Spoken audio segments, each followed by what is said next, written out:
and welcome to the second annual Hematology Conference. Thank you all for joining us. My name is Jessica Richter. I am a program coordinator at Total Health. I would like to take a moment and personally thank our program chairs for this meeting, Dr. Tapan Kadia from MD Anderson Cancer Center and Dr. Elizabeth O'Donnell from the Dana-Farber Cancer Institute. Thank you for all of your help, and please join me in welcoming them.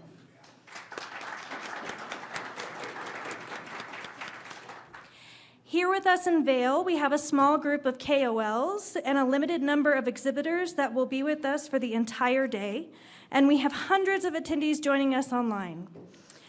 At this weekend's conference, we have some of the world's leading hematology cancer experts to discuss a variety of real-world cases, all while incorporating data from the major annual meetings. Before we get started, I'd like to go over a few housekeeping items. In front of you at your table, you will find a program guide for the meeting. In this booklet, you will see the agenda, Wi-Fi information, non-CME sessions, and the CME information. Because this is a hybrid meeting, we want to be as inclusive as we can to those who are tuning in virtually. If you haven't already, please go to your app store and search for and download the CVN Events app. Once you have the app downloaded, please search for the 2025 Best of Hematology Conference and select the event. Once you are in the event, you will be prompted to log in using the email you registered with. Once you are logged in, you will have access to the agenda, slide decks, speakers, and exhibitor information. If you have any questions during these presentations, you can click on the Q&A tab within the session to submit your questions. A member from my team will also be in the back of the room with a handheld mic for any questions so we can ensure you are heard in the room. Just please raise your hand and look for one of our team members. We will be in black. For our in-person attendees, we also have an exhibitor bingo raffle. If you didn't get the bingo raffle form when you checked in, please see one of our team members or visit the registration desk. Those who complete the form will be entered into a raffle and chosen at random to win a prize. We will be announcing that prize at the end of the conference.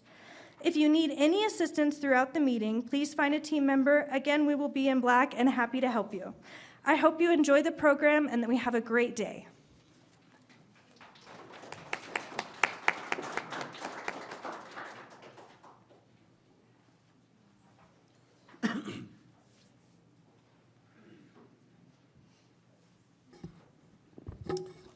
All right, good morning, everyone. I hope you're glad to be here in beautiful Vail. I want to thank the organizers and the supporters for having us here.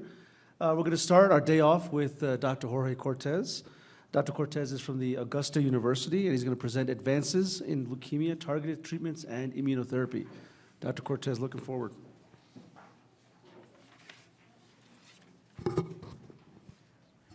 Thank you very much for the kind invitation to be here and to be among all these distinguished speakers. What they asked me to do is to talk about targeted therapies and immunotherapy in leukemia. And, well, it's a little broad, and they asked me to do it in 12 minutes. Yeah, right. So I decided, I cannot cover the whole thing in 12 minutes, so I'm just going to talk about whatever I want. And what I want to do is to focus it in a different perspective. A lot of these things that immunotherapy and targeted therapies you're going to hear about from some of my colleagues that are becoming about specific diseases.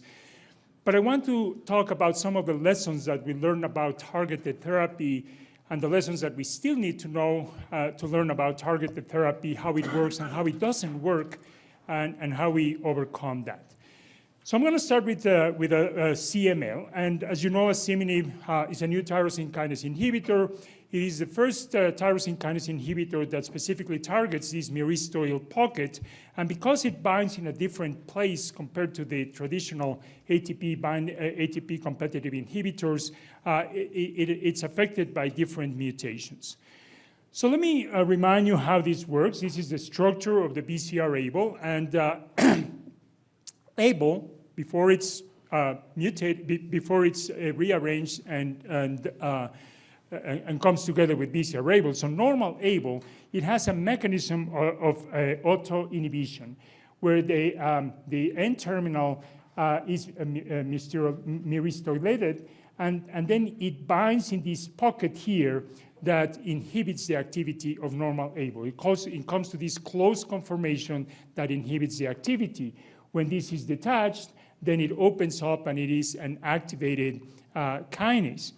Well, what happens is when BCR is joined to ABL, this myristoyl domain is lost, and then the kinase is constantly activated. When asciminib is present, then it binds into this myristoyl pocket, and it closes that conformation and inactivates the kinase. So that's how it works. It replaces that autoinhibition process that is normally present with ABL when it's not bound together to BCR. Well, what happens is that as we started using asciminib, and this is data from the ASSEMBLE trial, the randomized study, compared to bosutinib, we had great activity. You all know about the efficacy that led to the approval in patients that had received 2 prior lines of therapy or beyond. But then we also looked at the mutations that emerged in patients that had resistance to asciminib. And one thing that was interesting is that, yes, we saw a few myristoyl pocket mutations, but many of the mutations were actually not myristoyl pocket mutations. And some of the ones that stand out is this F359V, which is relatively common in resistance to asciminib, and this M244V. So the question is, why are these mutations emerging on patients treated with asciminib when initially we thought that those would be working well for asciminib? Well, when you look at the IC50 of asciminib against different mutations, we know, for example, that T359 needs higher concentrations. That is why we use higher doses of asciminib in these patients with T359. We use 200 milligrams twice daily as opposed to the 40 milligrams twice daily or 80 milligrams once daily. So 5-fold higher doses because of the much higher, you see it's about 10-fold higher concentrations for T359. But look at F359V. It's much higher concentrations, even higher than T359. And even some other mutations that have higher concentrations, the 252, higher concentration than T359. And yet, for those patients, there's no specific indication of using higher doses of asciminib. So really, we don't yet have explored fully what is the right dose for each particular mutation. We've done it for T359 because it's a popular mutation. It's one that caught our attention. But there are other mutations that are partially sensitive only to asciminib. Also, I highlighted 2 mutations, the M244V and the F359V, that cause resistance to asciminib. And actually, in vitro, we've seen that they are partially or fully resistant to asciminib. So this is the structure again, and this is the close conformation. And you can see here that the 244 residue sits in that end lobe of ABL. When that is mutated, it locks this SH2 domain. It locks it in that end lobe domain and keeps the kinase in an active conformation. Even in the presence of asciminib, it just locks it activated. It's this open conformation, and therefore it does not cause inhibition. The asciminib doesn't cause inhibition because of that interaction of 244 with the SH2 domain. The F359 is not in the myristoyl pocket, but it sits right outside of the myristoyl pocket and very close to this SH2 domain. So what appears to be happening is that it interferes with the binding of asciminib, even though it's not in the myristoyl pocket, and it also helps lock that active conformation of the F359. So clearly, it goes beyond just the myristoyl pocket mutations, and we definitely need to do a lot more work to understand what really in individual scenarios, what works and what doesn't work. Another one that's very interesting is, as you know, most of the patients have a break in the ABL gene when BCR and ABL come together, before exon 2. So you know the typical nomenclature that we use, B3A2 and B2A2 for the different rearrangements.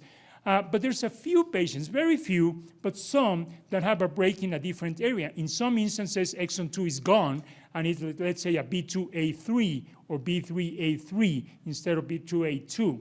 Well, those patients, because that affects the structure and the localization of these SH2 and SH3 domains, it prevents them from binding in the inactive conformation, and it locks it in the active conformation. So if you ever have a patient that has a B2A3 or a B3A3, those patients do not respond to asciminib. That is another area where we know that even though it has nothing to do with the myristoyl pocket, we're not going to see activity of a myristoyl inhibitor, myristoyl pocket inhibitor, whereas we do see activity of the ATP competitive inhibitors. What about ponatinib? Well, ponatinib, we know that we've done this study looking at the different doses, and we established that 45 milligrams is the most effective dose compared to 30 or 15. That's become the standard. But when you look at the specific mutations, it is clear that the T359 mutation in particular is where you see the biggest difference. So clearly there, you definitely need the 45 milligrams, and that's what we do.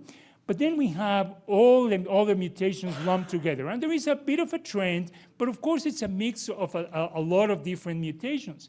If we go back to our IC50, and here I rearrange it, so now it's gone from lowest IC50 to higher IC50, you see again the T359. Sure, it has a higher IC50, therefore explaining why you need higher concentrations, but look where F359 is. And even some of the other ones that are more in the P loop. So there are other mutations that also benefit from higher concentrations of ponatinib that we need to be aware of. And there's this interesting mutation that is a myristoyl pocket mutation, A337V. You saw it also at the bottom there. You see how high concentrations is for asciminib. That makes sense. It's a myristoyl pocket mutation. Why does it need so high concentrations for ponatinib? It is unclear. It's not a common mutation. You're not going to see it after the patient has only resistance to a ATP competitive inhibitor, but you may see it after asciminib, and in that instance, ponatinib is not the best way to go. You may have better luck with, for example, dasatinib. So we're still learning about how all of these works, and it's not as straightforward as we sometimes make it sound. And actually, you see that in this optic study, some of the when we treated patients that have some mutations, some of the residual mutations after therapy are some of these that I just mentioned, F359, E255. So showing that those mutations are clinically showing the resistance to these drugs. Interestingly enough, on patients in vitro, we had seen that ponatinib at concentrations of 40 nanomolar or higher would prevent the emergence of mutations. Well, we've seen that in the clinic. You see very few mutations emerge. If you use low concentrations, low doses, you see emergence of T359. If you use the higher concentrations, rarely do you see emergence of resistant mutations. And the one that has emerged is, again, 255, one of those at the bottom. So evidently, this is a lot more complex than we have made it look. So just going back to the asciminib story, keep in mind there are sensitive mutations to asciminib. There are some that have relative sensitivity or relative insensitivity, and then some that are insensitive. And the same thing for ponatinib. So those with relative sensitivity, perhaps a dose change is what is needed, not a drug change, whereas those with complete insensitivity, we need a drug change. Let me move now to AML, and I'm going to talk about the FLT3 inhibitors. You all know FLT3 is expressed nearly in all of the AML patients, and FLT3 is expressed in all the myeloid progenitors. When it binds to its ligand, it triggers activation with proliferation and inhibits differentiation and so on. when we have the mutations, either the tandem target duplications or the kinase domain mutations, it is constitutively activated regardless of the ligand, and that leads to this increased proliferation and inhibition of apoptosis, inhibition of differentiation, and so on. Well, that led to the development of all these FLT3 inhibitors. You know them very well. There's the type 1 inhibitors that work both in the active and inactive conformation, and the type 2 inhibitors that work only in the inactive conformation.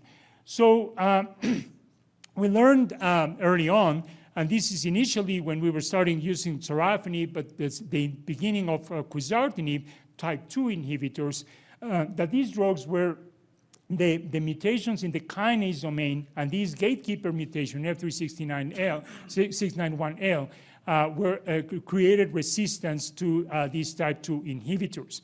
And so we went back and looked at our patients that had been treated with sorafenib or with quizartinib that had an ITD at the time of the treatment. And sure enough, we saw that 20% of patients developed a kinase domain mutation as a mechanism of resistance to these type 2 inhibitors.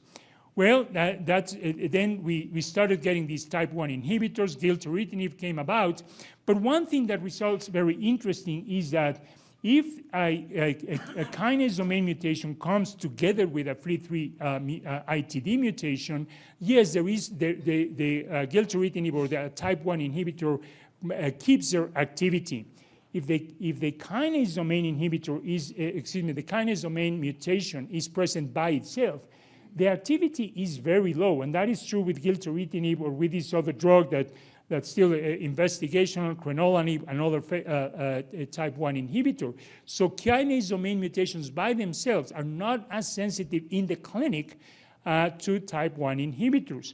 The reason for that is unclear. Of course, we also know that part of the resistance to the FLT3 inhibitors is not related to other mutations or so on, but to the emergence of other clones that are not FLT3 mutated. You may fully eliminate a FLT3 mutated clone, but new mutations with other, new clones with other mutations, IDH or RAS in this case, may emerge, and that is an important mechanism of resistance. But I want to come back to another element that's very interesting. From the beginning of the development of quizartinib, certainly we were focused on the FLT3 story, but even in the phase 1 study, we saw that there were some patients that were negative, that were not mutated, that had some response to quizartinib. So in the phase 2, we had 2 cohorts, FLT3 mutated, FLT3 non-mutated, and sure enough, the FLT3 mutated had in first salvage or in second salvage a very high response rate. But the non-mutated patients had a good 30 to 35% response rate, single agent, salvage, AML. That's not very common in AML. So, the development went towards the FLT3 mutated, but there was always this question that we had, why is this happening and what can we do with these patients? Well, sure enough, recently there was this randomized study from Spain, the Kiwi trial, where patients without FLT3 mutations were randomized to receive, and this is frontline therapy, chemotherapy alone, or with quizartinib. Again, these are patients without FLT3 ITD mutation. And as you can see, the overall survival was significantly better for the patients that received quizartinib. So why is this happening in these patients that do not have an ITD mutation? And this is not unique. You may remember many years ago, there was this other study from Germany, the SOR-AML, where they used essentially the same concept with sorafenib. Now here, it included all the patients, but only 17% of patients had an ITD mutation, and yet it still showed a benefit in event-free survival, in relapse-free survival, and a trend for favorable survival. So why is it working in these patients that don't have an ITD mutation? Well, we know that quizartinib, sure enough, it's a good FLT3 inhibitor, but it also has activity against c-KIT. Is that the mechanism? I don't know that that's the case. That has been a hypothesis, but I think that that's probably unlikely to be the case. Now, there's this old story from many years ago that shows that many patients with AML have overexpression of FLT3. It's not mutated, it's just overexpressed, and it correlates with a poor prognosis. So could it be that just the overexpression is leading to making them more sensitive to a FLT3 inhibitor? We, of course, don't have the answer to that yet, and these new studies are looking at biomarkers to try to define the mechanism, but it is something that we need to understand. I'm going to close out very quickly with another targeted therapy for AML, and this is the IDH1 inhibitors. As you know, we've had ivosidenib, very useful for many years. Recently, olutasidenib was approved, and there are some differences in the results. There's more CRs and CRHs in the olutasidenib compared to ivosidenib. The duration of response, the overall survival is better with olutasidenib. Now, could this be just because there's two different studies, different populations? Sure, that could be a possibility. But there's also differences in the mechanism of action of these drugs. For example, olutasidenib has 2 binding sites in each IDH compared to only one with ivosidenib. It works in the context of additional mutations to the IDH site, whereas ivosidenib doesn't work. And it's also very specific against IDH1 mutated, whereas recently there's been some data to suggest that ivosidenib can also inhibit the unmutated IDH1, and that may have some implications in the management of AML. So this is hypothetical, but certainly there's something more that we need to understand about this drug and all these drugs. So again, my point here is that we need to understand better our targeted therapies. It's not as simple as I have this mutation, I have this inhibitor, we give them, they work. It is a lot more complex, and we need to do better. So, which brings me to my closing quote from this writer that said, missing the mark is one of the ways in which we can learn to hit the target. And actually, I think that those patients that are developing resistance, where things are not working, is how we're starting to understand how it really works. So I'll stop there. Thank you for your attention. Am I turned on? Yes, I am. Thank you so much for that wonderful talk, Dr. Cortes. In the interest of time, we're going to save our questions till the end, and we'll enjoy those at the end of the day on a panel discussion. And for our next session, we'll be talking about innovations in CAR T-cell therapy. And please join me in welcoming Dr. Nitin Jain from MD Anderson Cancer Center to the podium.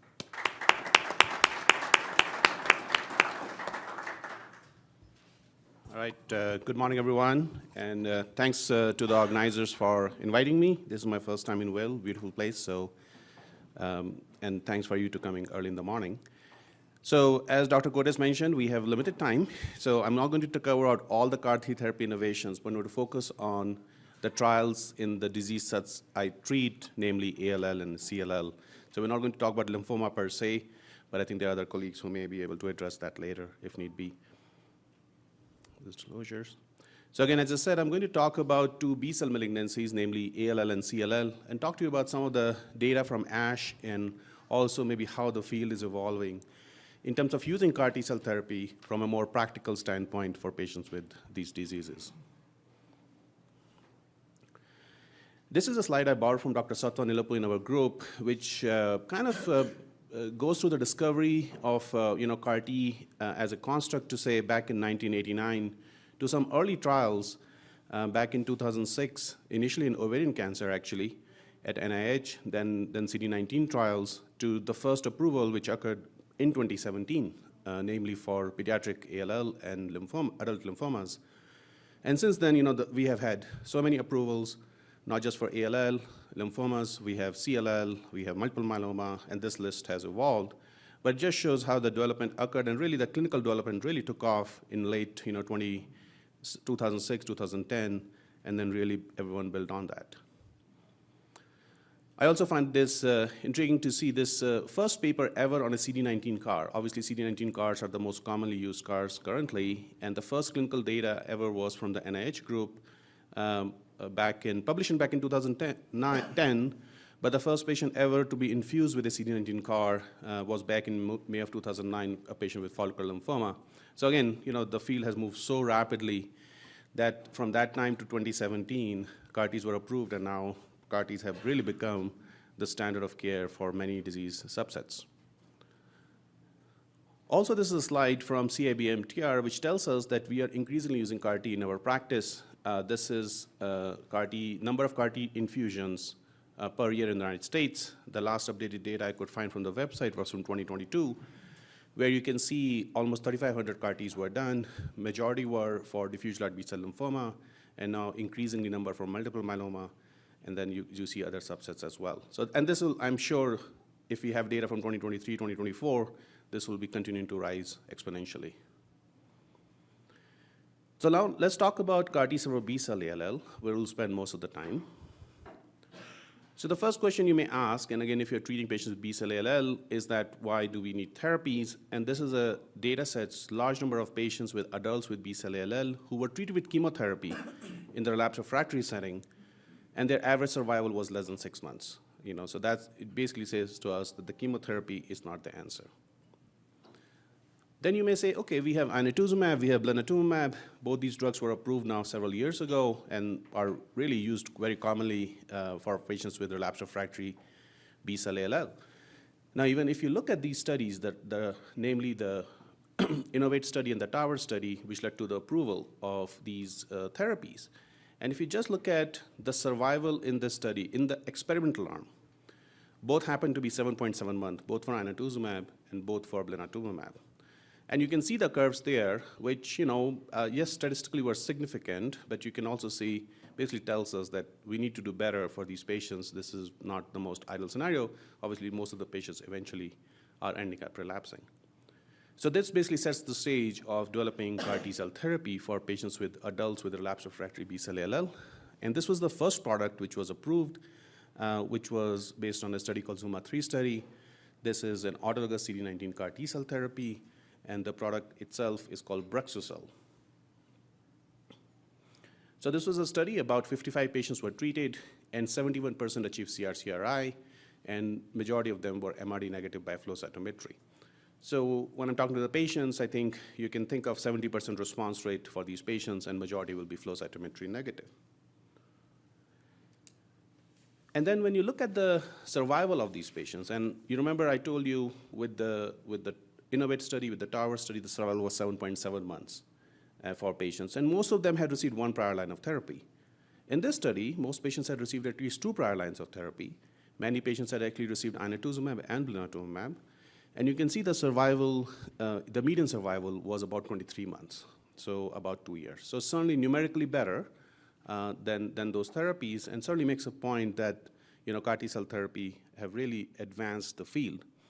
Now, I would also say that maybe unlike the lymphoma field, where we have data with ZUMA-1, where these DLBCL patients are doing very well, at least 40% maybe at 5-year PFS, we'll have to see how that pans out with this data set. I mean, this data set is still slightly less mature than DLBCL data set. But still, I think significant advance for patients. And also on the right side, you see a question which gets commonly asked: if I'm going to do CAR T-cell therapy for my patient with ALL, should I do a subsequent allotransplant?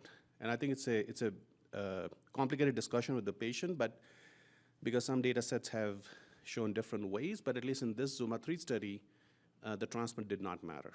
So if you do CAR T-cell therapy, at least their data seem to suggest there is no need to doing an allotransplant as a consolidation after CAR T-cell therapy. Also, what we are increasingly realizing is that number of prior therapies do matter a bit. Numerically, it may not appear, but less heavily pretreated patients, they do better. And on the right side curve is that patients who received prior blinatumomab and inotuzumab, they tend to do less well overall survival-wise. Now, that's not clear whether it's just because they're more heavily pretreated, they don't have future salvage therapy options because you have used blina, earlier lines of therapy. Maybe that's contributing to it. Now, one of the things if you're using CAR T-cell therapy, especially for ALL in your practice, you will realize that the rates of grade 3 or 4 CRS and ICANS is about 25%. So 1/4 of the patients will have serious issues which will require steroids, tocilizumab, vasopressors, ICU care. So that is something to note. Now, in the last couple of months, a new CAR T-cell therapy has been approved in the United States. This is the second CAR T-cell therapy for adults with relapsed refractory B-cell ALL. And this is called obe-cel, and the trial which led to the approval was called the Felix trial. So this was co-led by my colleague at MD Anderson, Dr. Jabbour. Now this is a unique CAR T, where it is a CD19 CAR T, but what the construct is, it is what is called a fast-off CAR T, where the CAR T cell attaches to the tumor cell for a less time, actual time-wise, less time, so that it is able to kill the tumor cell without eliciting too much cytokine release. And they have already shown that in their mouse models, and they had a Nature Medicine paper a few years ago. And now this is the clinical trial to really prove that whether this fast-off will lead to less side effects. Also, what they did uniquely is that most of the time, as you know, CAR T-cell therapy is just one infusion on day 1. But they decided to split the infusion between day 1 and day 10 based on the bone marrow blast count. So if your bone marrow blast count is low, you get higher dose first day, and the remaining day dose on day 10, and vice versa. So they split the dose based on the bone marrow blast count. Also, they have a novel CAR, which is a fast-off CAR. They have shown this data, and this was also published as well, where they showed event-free survival. This is a shorter follow-up, is about 12 months, which is similar to the ZUMA-3 study, which I showed before. And again, the transplant didn't seem to matter, transplant afterwards. This is the overall survival. Again, relatively shorter follow-up, but again, maybe there is a plateau to the curve, but we'll have to see with longer follow-up how that pans out. And this is again with transplant. But the most important thing here, which I think has created a lot of excitement about this particular product, is the toxicity. So I mentioned to you before that with ZUMA-3, with active disease, you get 25% risk of high-grade CRS, 25% risk of high-grade ICANS. And here, if you see the curve on the left side, the grade 3 or 4 CRS was only 2%, and the grade 3 or 4 neurotoxicity was only 7%. So their preclinical data actually matched the clinical data. So a lot of us have started using this product, obe-cel, in the practice. And again, I think we'll have to see how this pans out in real-world setting with Brexucel, which is already approved for the last few years. Now, one of the things which was also exciting at ASH is some new concepts which are emerging of using CAR T as a consolidation therapy for adults with ALL. And our group, we have been working on a prospective as well as retrospective series, which hopefully will be published soon.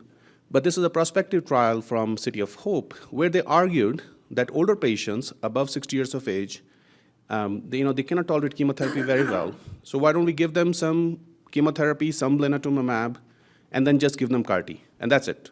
No more transplant, no more maintenance therapy, kind of just induction, consolidation for a few cycles, and then CAR T.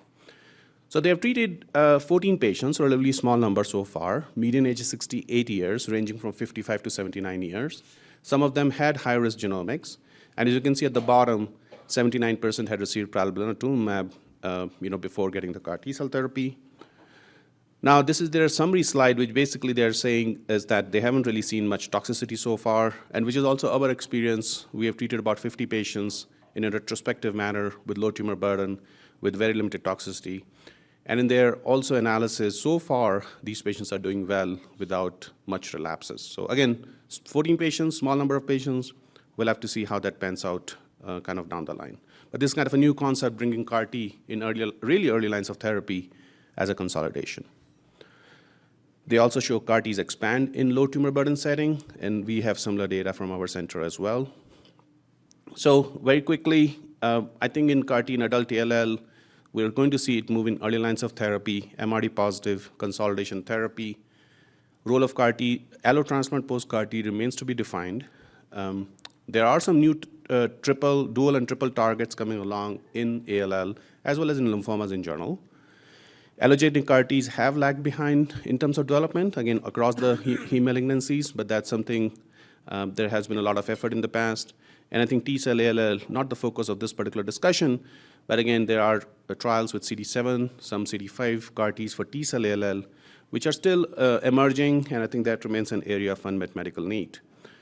Now, in the last maybe a minute, I will want to very briefly touch on one last abstract, changing gears to CLL, another disease subset which I treat patients with.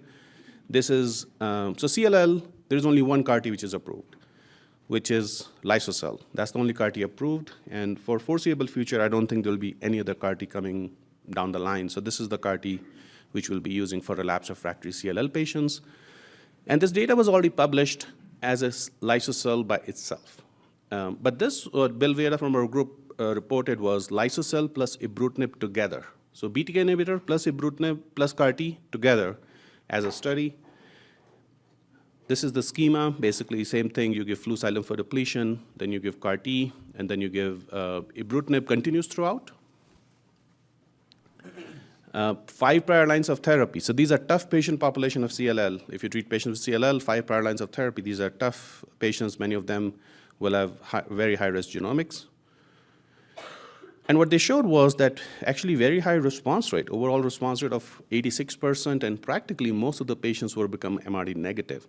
And actually just as a, the Lysocell alone, the response rates and the MRD rates were half of this.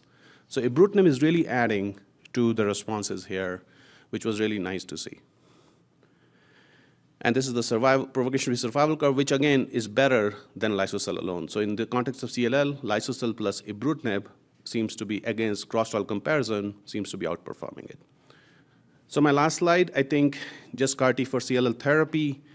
I think one question will be the data I showed you with the ibrutinib combination with Lysocell. But can I use pirtobrutinib? Can I use Acala? Can I use Zanu? That remains an unanswered question. Can I use CAR T in earlier lines of therapy? We don't need to do 5 prior lines of therapy. Can I use it in second line or third line? And there has been some thoughts about pursuing CAR T cell therapy in allogeneic CAR T cell therapy in the context of CLL. Because we know CAR T cells from patients with CLL are dysfunctional, you're using them as a raw material to make CARs. Why not give healthy allogeneic CAR T cells to patients with CLL? But that development, again, has somewhat lagged behind. With this, I would like to conclude and happy to take questions.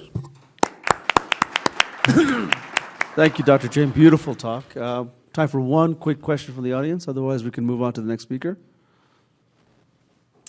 Okay, if there aren't any, Dr. Jain, get ready for the session later on. We'll have a panel discussion. Sure. And go over all the questions. I'd like to invite Dr. Rick Hagemeister to the stage from MD Anderson Cancer Center to discuss diagnostic advancements in lymphoma. So please join me in welcoming Dr. Hagemeister.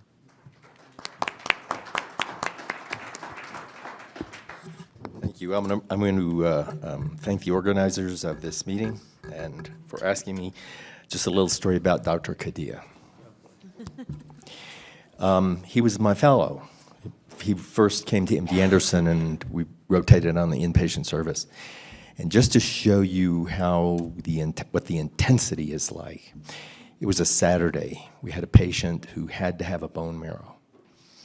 And Dr. Kadia and I called in the bone marrow, the people who would process the material. And Dr. Kadia did the bone marrow as a fellow, and I observed him as a faculty member. And it was perfect. I mean, it was just exactly as it should be done. But it was on a Saturday while we did that. And it was a successful fellowship for him, that's for sure.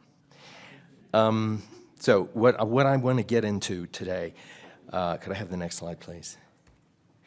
I'm going to talk about some prognostic factors, and I don't want to belabor the point too much, but it's really difficult to do this in a short period of time. There have been so many different prognostic factors and features that have been studied. Next slide. This demonstrates to you the International Prognostic Factor Index on the left-hand side, which most people know and recognize. One of the things that we don't really pay much attention to, I suppose, is that the IPI was invented for people who had not received rituximab. The RIPI was specifically for people who had received rituximab. And there's a little bit of a difference there, I suppose, but not much. The NCCN IPI is very, very similar to the other two, and isn't really much better. But you'll see that. Could I next slide, please? The 2 red dots, and then one after that. Yeah. So these 2 dots show you that the one group is pretty good, and that group is perhaps best sorted out and thought to be as an excellent prognosis. And on the right-hand side, the NCCN IPI with the curve that is very low, suggests that perhaps we could pick out a really bad risk group of patients that we might do something with. But more or less, the NCCN IPI has not been really studied extensively. And at the bottom, there are other IPI systems that have also been studied, including CNS IPI, which is questionable as to whether it really holds value in some series, and it was originally invented in Germany and verified in Canada. And the metabolic IPI, the biologic IPI, the lab IPI or lab PI, elderly PI, specifically in people over 70, and the senior IPI, which is people over 80. So these are all not being currently used in any great, to any great extent, and have not been widely accepted as yet, with the exception possibly of the CNS IPI. There are other important prognostic factors that are clinical features or laboratory features that have not been studied and are not included in any of these IPI systems, including the Ki67, T53 abnormalities, which are important in every malignancy, beta-2 microglobulin, which we demonstrated many years ago was important in large cell lymphoma and other lymphomas, and MYC, BCL2, and BCL6 rearrangements, and immunohistochemistry. Next slide. This is the diagnosis to treatment interval as being an important feature.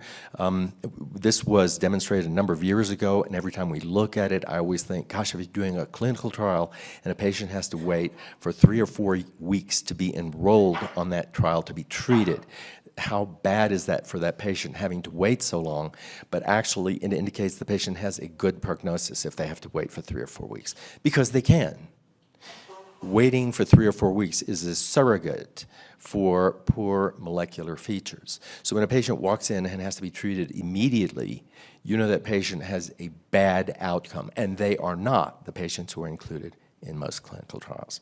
So that's why a lot of clinical trials are sort of wishy-washy about whether results are better, especially in large randomized studies where the patients have to wait 3 or 4 weeks. On the left-hand side, you will see in this collection of a large number of patients from 2 different prognostic subgroups that were collected, the bad risk features all favor those who are treated within 14 days, including LDH, that's high, IPI 3 to 5, age-adjusted IPI of 2 to 3, B symptoms, which we don't always see in large cell lymphoma, and mass is greater than 10 centimeters. Those are people who are treated very quickly. On the right-hand side, you will see that if you are treated within 0 to 13 days, your chances of event-free survival are quite poor, compared to if you can wait at least 2 weeks. In addition, at the top on the right-hand side, you'll see it says therapy failure within 24 months. This is the opposite of failure. This is surviving. This is reaching 24 months, which is a good prognostic feature. So on the left-hand side, if you are treated early on, that's when the patients are treated early on, and there's a high number of patients who are treated early on, they actually do not achieve POD24. On the right-hand side, you'll see with that yellow line, there are some patients who went 100 days without being treated. And those patients all achieved event-free survival at 24 months. It's really quite remarkable. And it's one of those things to think about when you look at some studies that are, I know for sure that I always ask, how long did it take to get the patient treated? Next slide. So these are the outcomes for patients in SCHOLAR-1, a trial or a study that was questioned when it was first published. However, it's used now as a main way to determine whether a patient really has refractory disease and is high risk. And these are 636 patients with refractory diffuse large B-cell lymphoma. This also established what the term of refractory really means. It is relapse in less than 12 months from stem cell transplant, which has been known to be an adverse prognostic factor for a long time. Refractory to initial therapy, that is progressing while on treatment, or refractory to second-line therapy. And you can see that the relapse the response rate for relapse therapy is similar for all ages, refractory status, stage, and IPI on the left-hand lower side. On the right-hand side, you see the event-free survival for these 3 different refractory groups are all about the same. And at the bottom, on the right-hand side, CRs do better. But notice that only 18 out of 372 patients in this prospective collection of patients had a CR. That's nothing. So obtaining a CR, we know, is a really important prognostic factor in patients, and this is one of those things where these patients need better therapy and should not be subjected to standard of care treatments. I'm going to go on for the next slide, please, and talk about some high-risk molecular features. First of all, pathology is important. This is, I picked from 2016, the WHO and international classification, the consensus classification have now split off. So we have 2 different ways of looking at lymphomas pathologically. They're not so far off, but I'm pointing out here that primary CNS is a disease that is completely different from diffuse large B-cell lymphoma, not only in its presentation, but also its outcomes. Large B-cell lymphoma, primary mediastinal, is a better risk disease and should not be carried as being a diffuse large B-cell lymphoma. And then high-grade large B-cell lymphoma, which we now recognize as being MYC and BCL2 rearrangements. BCL6 apparently doesn't play much of a role. Next. This is an overview of what we call clusters by LymphGen, the HMRN, which is the Histological Malignancy Research Network in Cambridge, and the Harvard group. You will notice that there are certain clusters. There were 5 clusters that were described by Harvard, as well as the NCI LymphGen, that sort of went together, and they matched up pretty well. And the modified HMRN was also found various clusters and a few others that were not located or not found in the NCI, LymphGen, or Harvard. However, the main genetic alterations that were described are shown here. The COO really doesn't matter any longer, the cell of origin.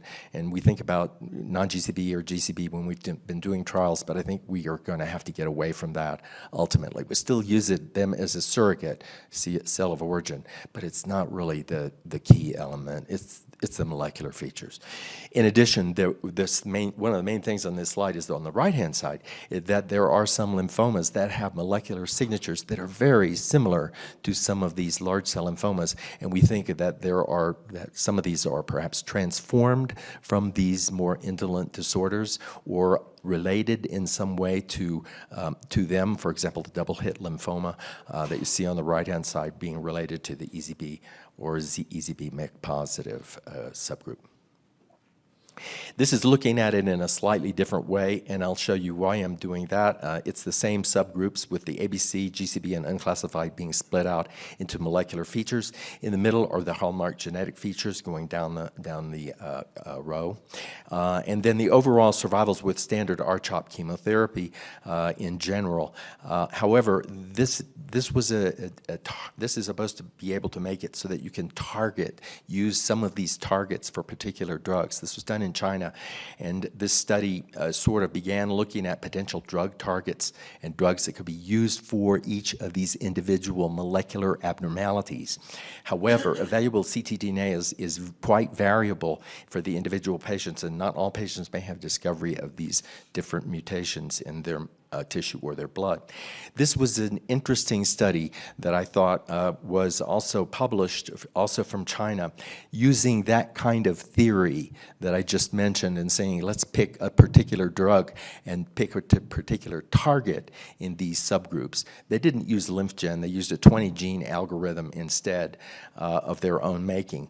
But the other point about this that's interesting is that they sort of set a kind of standard where we're now doing R-CHOP for all the patients and then getting their molecular signatures, which takes a little bit of time, and then switching their therapy to whatever new drug we think might be of some value versus another combination.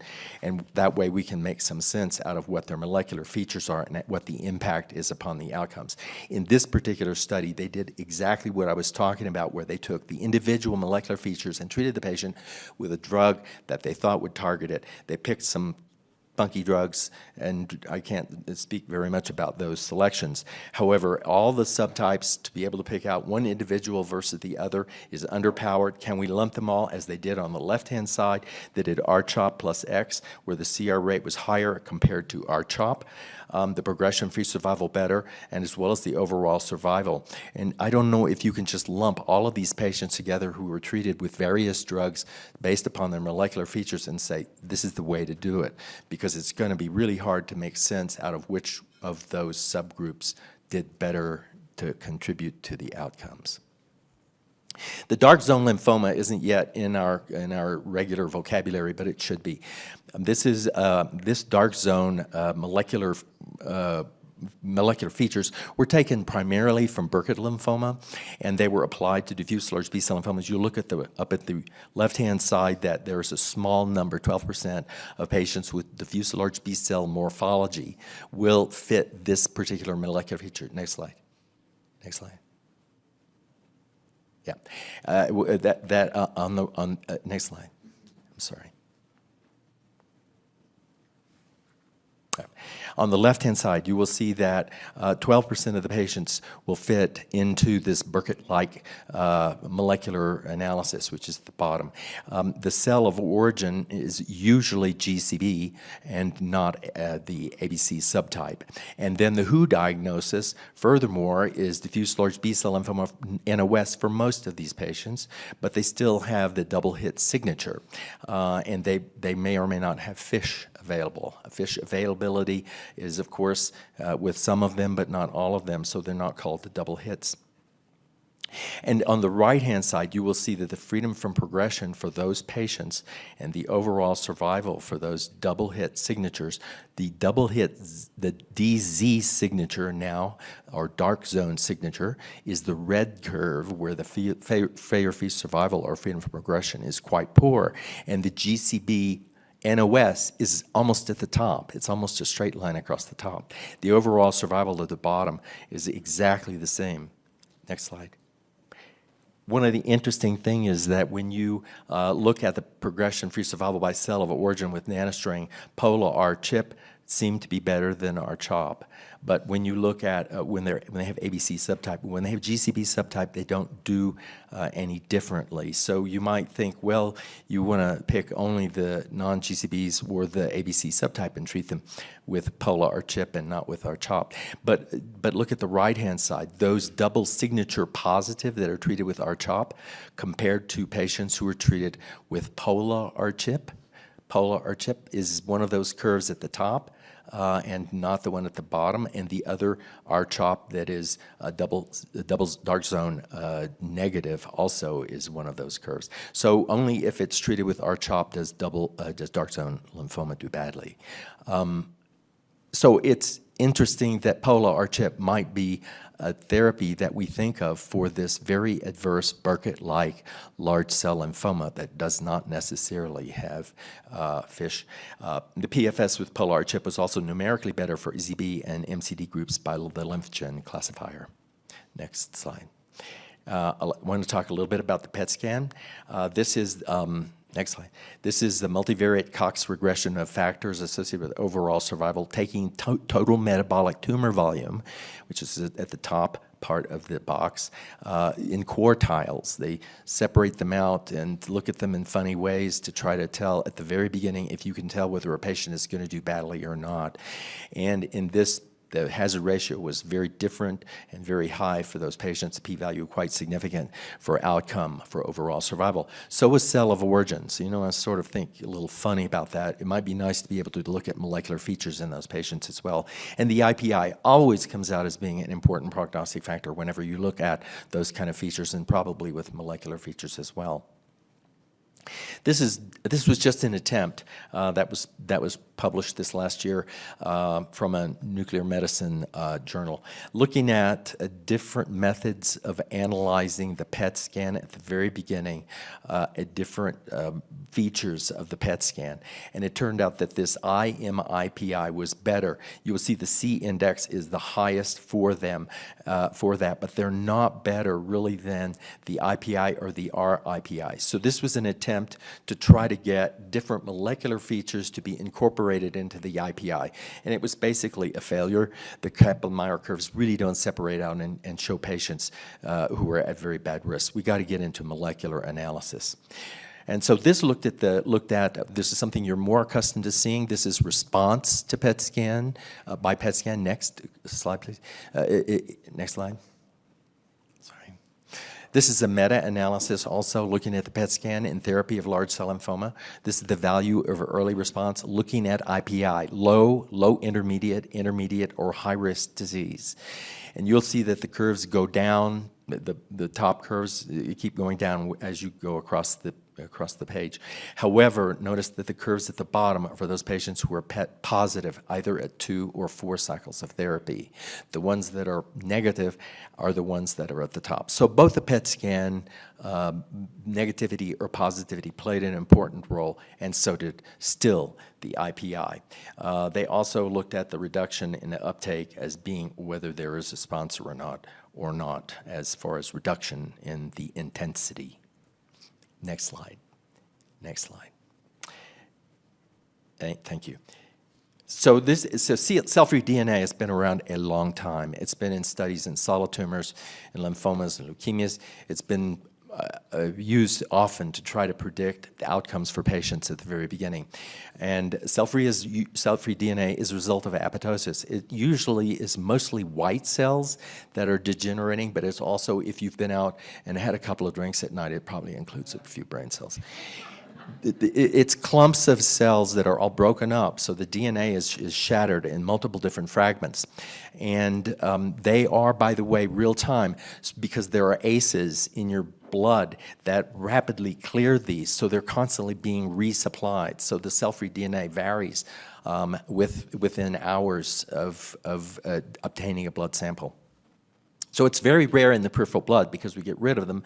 And you can see the numbers that are in lymphoma are not that much higher than they are in plasma. The mass of a single haploid copy of the human genome, that means one strand of DNA, is 3.3 picograms. That's 1 to the minus evereth, 9th or something. It's considered a standard method of measurement. Finally, and it's been used for a while. Normal typical cell-free DNA in the blood is 1,500 haploid gene equivalents per ml. A lymphoma patient, cell-free DNA is typically 7,500. So it's more in the lymphoma patient than it is typically in a normal walking around. There are PCR and next-generation sequence-based platforms that have been introduced to calculate ctDNA off of the cell-free DNA. Existing practical problems include collection and processing of samples. They have to be harmonized. They aren't. They are done usually at one center a particular way, and another center another way, and I think we're finally getting to one where we can get down to 10 to the minus 6, and I'll show you that in a moment. The relationship to overall survival should be prospectively assessed, and the results should be actionable in real time. In other words, in order to make some sense out of what's going on, we need to be able to do these things quickly, and we need to have a lot of money because they're expensive, and the performance also of these also has to be standardized. Predicting MRD, a tough thing to look at. This is physical exam, doesn't get you there quite and down to where you want to get to minimal disease. PET scan is better, but DNA-based appears to be better, especially once you get down to 10 to the minus 6th. But the definition of MRD is definitely a moving target, and we need better, more sensitive methods. These are 4 different methods that are been in clinical use or investigational use, I should say. There's the droplet digital PCR, which is shown on the left. It was the first one that was used. You need adequate levels of cell-free DNA, however, which is a problem. There are many mutations are also at too low level to detect. Next generation sequencing has been used for clonoSEQ, and some of the studies that have been used and reported recently have involved clonoSEQ, as well as CAPSEQ. They detect low levels of rearranged IG, that is clonosec, of IgG, and technical error is lower than droplet digital PCR, but it still depends on cell-free DNA levels. CAPSEC uses a targeted panel of molecular probes and requires methods to suppress the background error rate. Whether you know it or not, as you get older, your bone marrow starts degenerating and you develop all of these mutations that are not pleasant in your blood, in your peripheral blood, and they are associated with having heart attacks, atherosclerotic disease, strokes, and getting older and developing leukemia. So you have to get rid of those so that they don't cause confusion. This is the sensitivity of MRD test, which is critical, and you can see that phase-sec appears to be one of those. Is at the NCI predominantly, and there are some studies I'm going to show you that used exactly that. This is at the end of therapy on the right-hand side. Next slide. I'm sorry, on the right-hand side, that the phase-sec is much more sensitive. In addition, the progression-free survival is much better than PET scan. These are patients who had end-of-therapy PET scan that was Deauville score 1 to 3, and then looked at ctDNA. And if it was not detected, and I want to say this, we talk about MRD positive or negative. That's not the way to refer to it. Don't use that terminology any longer. It is MRD detected or not detected, not positive or negative. It just means you don't see it any longer. And so go back. Can you go back? Slide. Go back. Not that one. Next one. There, next one. Sorry, I'm not controlling it. Next. There you go. And so at the bottom are the hazard ratios showing that the ctDNA is much better as far as hazard ratio in picking out the disease. And these are people who had negative PETs and then had ctDNA detected. The next slide. You can also tell this early on, but then as you get down, further down in therapy, and then at the end of therapy, it appears those patients who have ctDNA detected by this method all develop disease progression and eventually have a high risk of dying. Next slide. It'd be nice to be able to tell what prognostic features would tell you that you have end of therapy ctDNA that's still going to be detectable.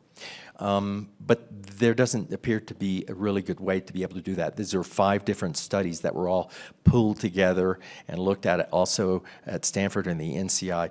And there's a very poor correlation with initial IPI for having a, quote, negative or positive MRD. The odds ratio for various IPI scores is there, but there's an overlap. However, on the left-hand side, there's a good correlation with stage. Makes sense. We've used stage forever to tell whether a patient's going to do well or not, but there was no correlation with age or gender, no correlation with initial allele frequency, variant allele frequency, and no correlation with COO. Cell of origin didn't make any difference at all. I get it. You get it too. Cell of origin is going to go away. Next, we've come up at MD Anderson with a plan to try to take those patients who are PET, CMR, but end of therapy, ctDNA measurable, and try to enroll 30 patients and then treat them with glofitamab, with obinutuzumab, which is standard method of treatment. Next slide. This is also a study that looked at the NCI at R-EPOCH with or without R-CHOP and acalabrutinib. 55 patients were studied with either large cell lymphoma or high-grade large B-cell lymphoma, and they completed therapy, and at the end of treatment, they looked at their PET and their ctDNA evaluation. 97% of these patients who had their blood and analyzed could find this very specific genetic abnormalities. So this is a successful method that is used, but you gotta have them at the NCI right now. We're trying to develop it so that it can be standardized and used in the United States, and it is expensive. Notice that on the left-hand side, the positive predictive value of the test is way high for ctDNA, and the hazard ratio for PFS is way high for ctDNA compared to the PET scan. And you can see the end of therapy ctDNA prognostic PFS is very significantly different compared to the PET scan. So I conclude that the IPI still remains an important method of predicting groups of high-risk patients. Patients with immunochemotherapy refractory disease have a very dismal outcome. The response by PET still remains an important tool for predicting outcomes, but I don't think it's going to stay. Most targeted therapies are unlikely to improve results significantly when applied in a blanket fashion. Rapid next-generation sequencing may benefit choices of therapy, but it's going to be difficult to prove in small populations. And finally, molecular testing needs standardization, may eventually play an important role in management. I'm going to thank you. Thank you so much, Dr. Hagemeister. That was a really wonderful talk. And for our next session, we'll be discussing gene therapy and hematologic disorders. And please join me in welcoming Dr. Matthew Angelos from the University of Colorado. Welcome to the stage in your home state.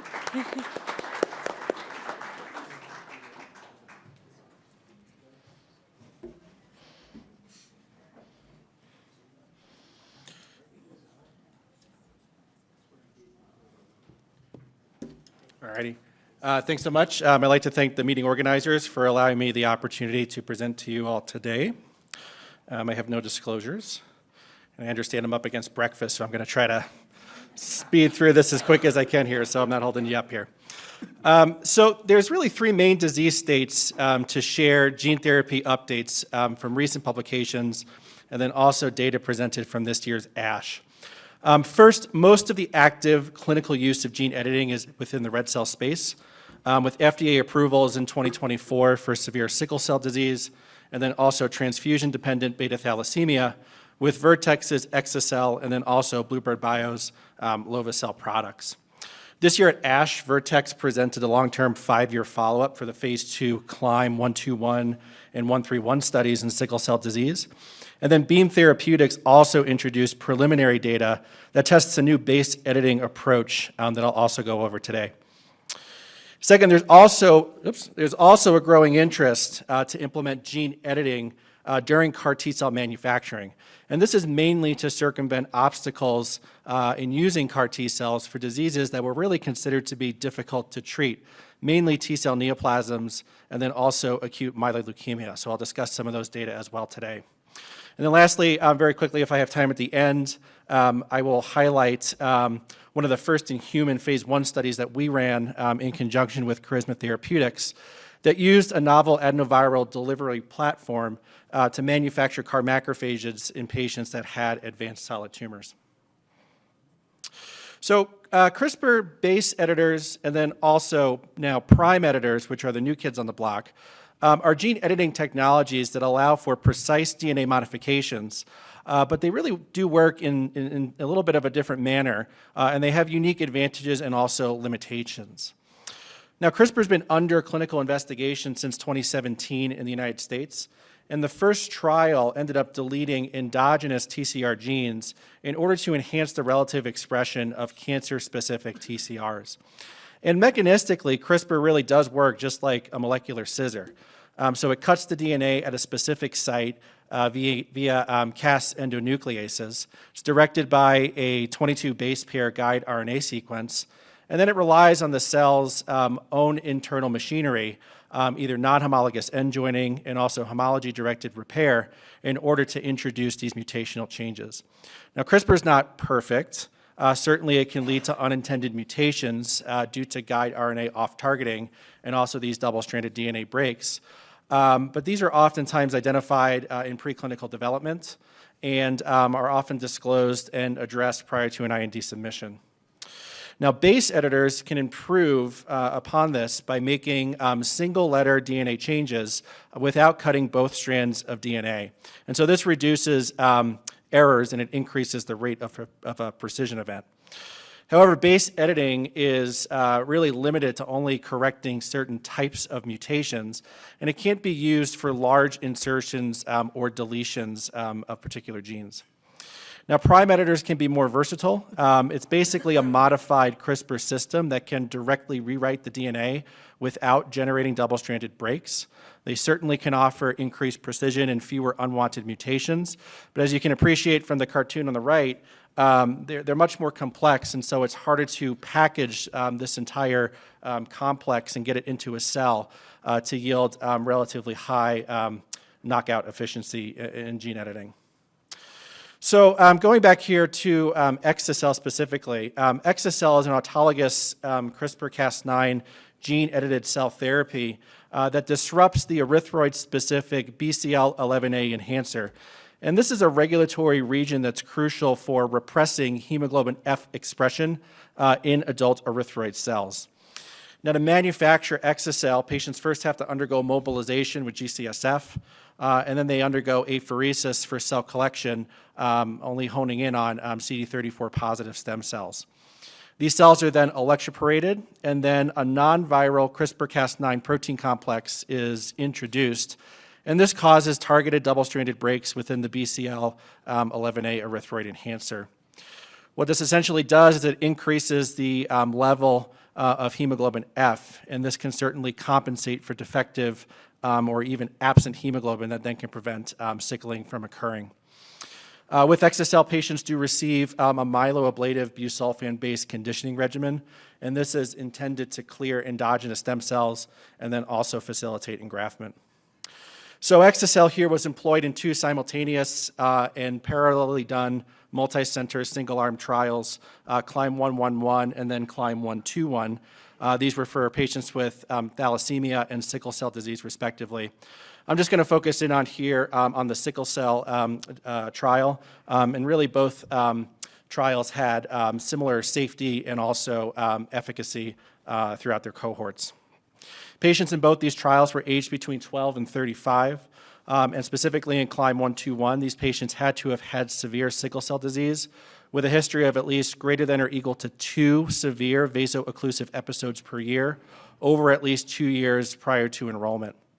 The primary endpoint was the proportion of patients that had that were free of severe vaso-occlusive episodes for greater than 1 year, or VF12 for short. And then the secondary endpoint was the proportion of patients that were also free from hospitalization from severe vaso-occlusive crises for at least a year over the span of a 16-month follow-up period. The median baseline number of vaso-occlusive episodes was 4.2 per year. And then also the median baseline inpatient hospitalizations for severe vaso-occlusive episodes was 2.7. And I think what you can appreciate here in this swimmer's plot is that each of these patients that were treated as a part of this study, the gray column represents the pre-exa-cel period, and each of these little blue dots represents a vaso-occlusive episode. And here within the red bars, you can see this is the time frame in which they needed transfusional support after busulfan conditioning and then also after infusion of exa-cel. And you can appreciate here in the green bars, these are the total amounts or time frame of patients where they've been monitored for their vaso-occlusive episodes. And you can see here that 93% of patients were able to achieve a VF12, with a median duration of vaso-occlusive free months being 31. What I'm not showing you here on this plot is that 98% of patients achieved 12 consecutive months without hospitalization for a vaso-occlusive crisis over the 5-year follow-up window. Now going back here just to the safety profile of exa-cel, it was argued here that this is consistent with what one would expect with myeloablative busulfan conditioning and auto transplant. They reported no SAEs or malignancies that were related to exa-cel. There was 1 death in this study, and that was attributed here to respiratory failure that was secondary to COVID-19 infection. All patients achieved neutrophil and platelet engraftment, the mean of which was 27 and 34 days respectively, and the duration of neutropenia with exa-cel was only 17 days. The allelic editing was also assessed in both the marrow and the peripheral blood, and the authors demonstrated that there was very high efficacy in terms of editing at the intended locus, and this editing was durable and stable without evidence of any off-targeting. And so collectively, these high rates of sustained efficacy, I think, are extremely promising. And I do think it does provide a potential functional cure with a one-time treatment for patients with sickle cell, that is, if they're able to access the therapy. Now, Climb 121's positive preliminary results here led to trying to improve upon stem cell manufacturing and safety, now by using a base editing approach. And so a new compound which was developed, or a new gene therapy that was developed by Beam Therapeutics, Beam 101, utilizes an adenine base editing mechanism that permits then just specific editing in the promoter of BCLA11, and it's specific only to the erythroid cells. So again, functionally, this increases the amount of hemoglobin F that's present in red cells. The Beacon study was a phase 1/2 study that evaluated Beam 101 in patients with severe vaso-occlusive events that were all related to sickle cell disease. They had patients that were treated already in a sentinel cohort, and now the study is currently ongoing in an expansion, where now 11 patients have been dosed with Beam 101. The key safety endpoints included engraftment analyses, and then the key efficacy endpoints included the proportion of patients that were free from severe vaso-occlusive events for at least 1 year. As of ASH of 2024, 7 patients had been dosed. Again, the baseline mean number of reported severe vaso-occlusive episodes was 10.3 in 2 years prior to enrollment. And what I want to highlight here from their data in terms of the engraftment criteria is that the time to neutrophil engraftment was 17.1 days, and the time to platelet engraftment was 19.1, which is substantially shorter than what was seen in the phase 2 studies with exa-cel. Again, the safety was felt to be similar to what we see with busulfan conditioning. There were no therapy emergent AEs that were greater than grade 3. There was 1 death that was reported within this cohort. The authors had reported that this was secondary to respiratory failure, and this was favored to be a consequence of busulfan conditioning. And in this one particular patient, this is an individual that had a history of severe acute chest syndrome and also had ongoing e-cigarette use as well, which was felt to be contributory.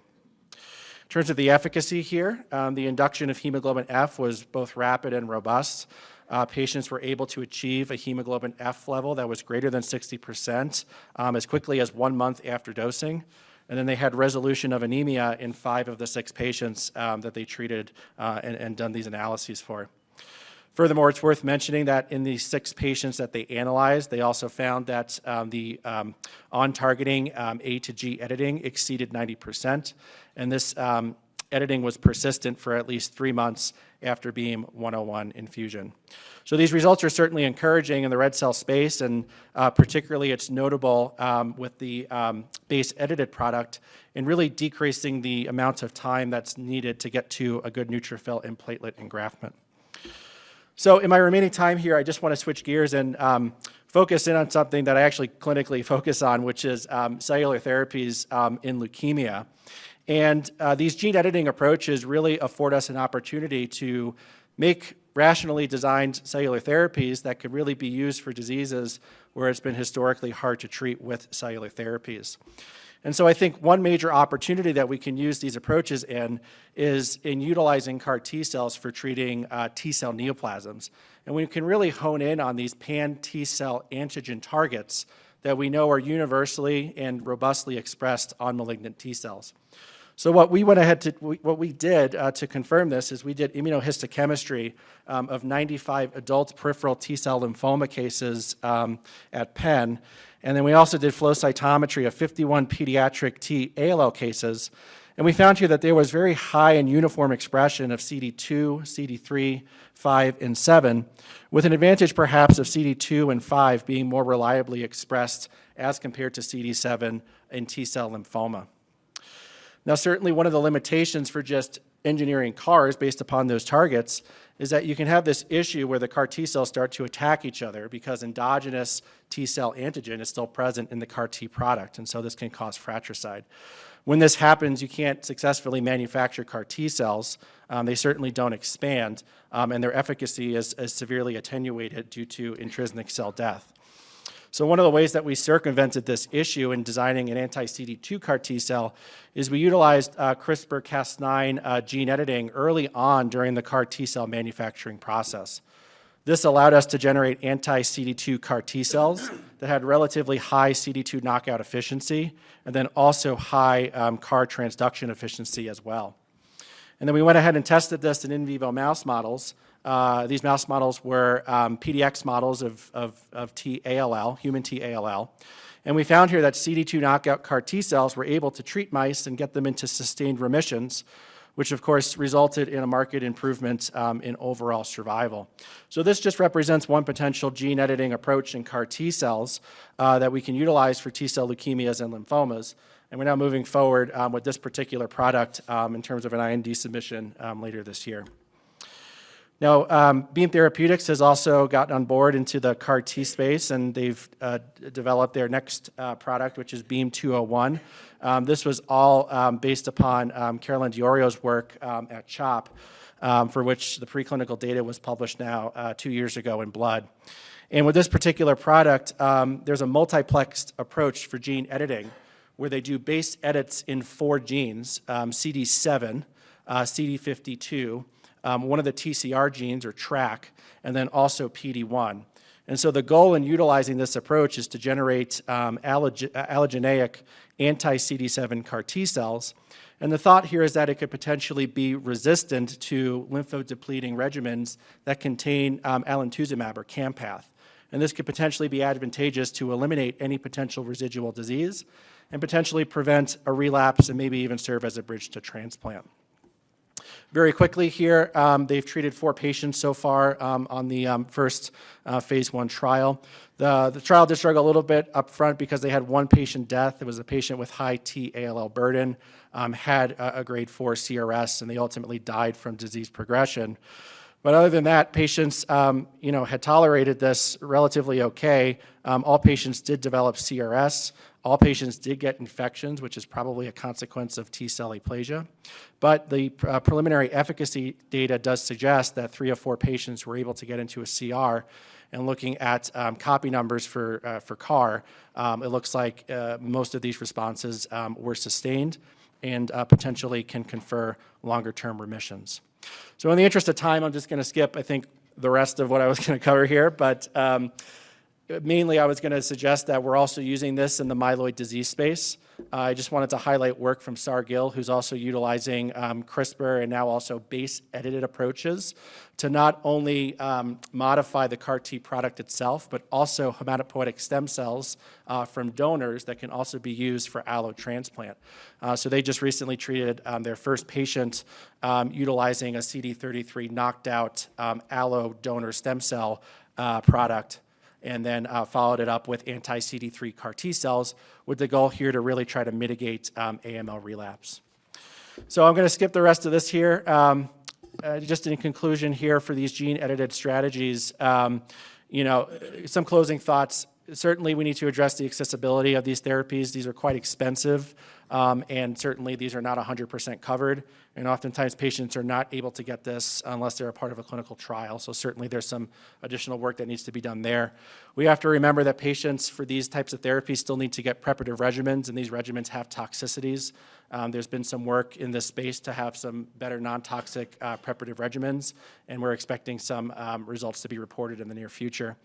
And then lastly, of course, this is not an overnight thing. Patients have to have donor selection. They have to be collected. The product has to be manufactured. So patients' diseases have to be stable, and they have to have a bridging therapy available in order to successfully implement this. And then lastly, of course, we have to better understand what this does in terms of infection risk, particularly these CAR Ts that target T-cell neoplasms. I can speak firsthand, it's been a particular focus of the FDA, and I think it's something that our field's going to have to address moving forward in the future. So with that, breakfast, right? Yep, So, thank okay, you. great. Thank you very much.